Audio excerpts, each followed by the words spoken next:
Bonjour, bonjour, bienvenue dans le Phosphorum numéro 13. Et oui, on avance, on avance. Je m'appelle Isabelle Sauvage, je suis paysagiste, meilleur ouvrier de France, et j'ai créé ce Phosphorum pour partager avec vous ma vision du jardinage et du paysage. Une vision totalement reliée au vivant, où on s'inspire du vivant, où on observe le vivant, où on le ressent à l'intérieur de nous, dans les tripes, dans le cœur, et où on co-crée avec lui. Aujourd'hui, je vais vous parler de la notion de bloquer l'énergie. Je vous ai expliqué que je travaillais sur deux plans. Le plan de la matière, c'est-à-dire avec mes techniques, mes petits ciseaux, ma tondeuse, dont je vais parler aussi, et les végétaux et tout ce qui m'entoure. Et le plan de l'énergie, c'est-à-dire je pose des intentions, je ressens l'énergie, voilà. L'énergie qui est invisible, mais que l'on peut bloquer. Et en ce qui nous concerne, les humains, il me semble que nous sommes très forts dans cette activité, puisque pour la plupart d'entre nous, nous ne faisons au cours d'une année dans nos jardins que des gestes justement qui vont bloquer l'énergie du vivant.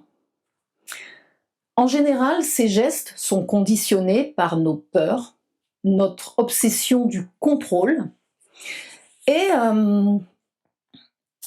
ce sont des gestes que nous faisons de façon inconsciente, qui sont des réflexes maintenant. Dès que le printemps arrive, il faut tondre la pelouse. En automne, il faut tailler les arbres. Voilà. Donc, on ne réfléchit plus avant d'agir et surtout, on ne ressent plus ce qui est juste. C'est ça, bloquer l'énergie. C'est refuser, en fait, les propositions du vivant, les propositions de la nature qui se déploient 24 heures sur 24 devant nos yeux. Que ce soit pour faire un compost, que ce soit dans une pelouse, que ce soit un arbre, nous sommes toujours en train de chercher ce que nous allons pouvoir faire pour le contrôler, pour l'empêcher de nous envahir. Voilà. Donc aujourd'hui, je vous propose de bien observer quelles sont vos habitudes, vos réflexes par rapport à ça. Le printemps arrive et justement là, on va avoir une bonne montée de cette énergie, de ces propositions du vivant qui vont se déployer partout dans notre jardin, au point parfois effectivement de faire peur parce que c'est tellement beau, c'est tellement abondant que voilà. C'est peut-être pour ça qu'on a ce genre de réflexe.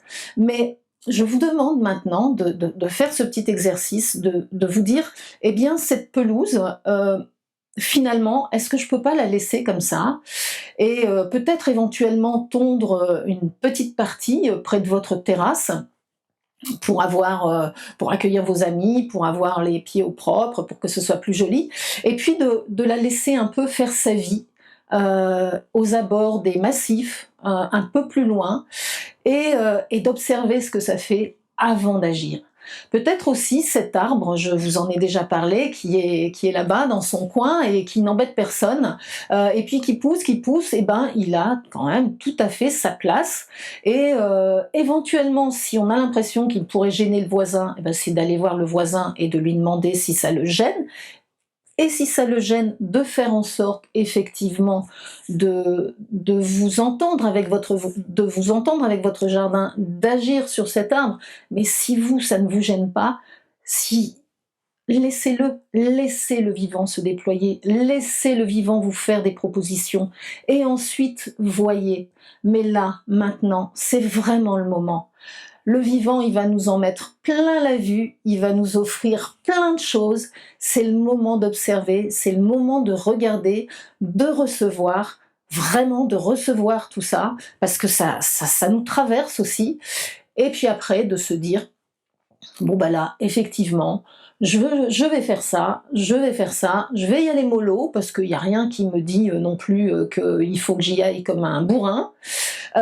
Et puis observer aussi toute cette petite vie là qui s'est installée, hein, les oiseaux, les écureuils, et ben, de se dire que ça peut remettre aussi en question vos actions dans votre jardin.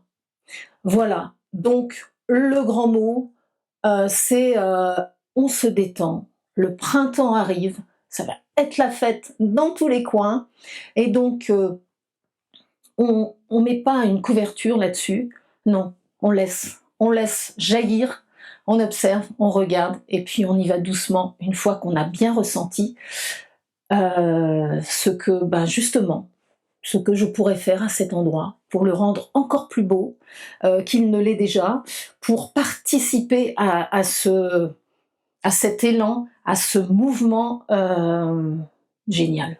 Voilà. Ah ben c'est tout. C'est le printemps, hein, donc je suis un peu excitée là. Donc c'est tout pour le Phosphorum numéro 13. On se retrouve la semaine prochaine pour le Phosphorum 14.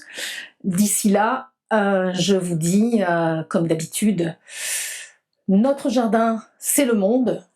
Prenons soin de lui. Et j'ai même envie de dire, prenons soin de lui, bordel! Pardon.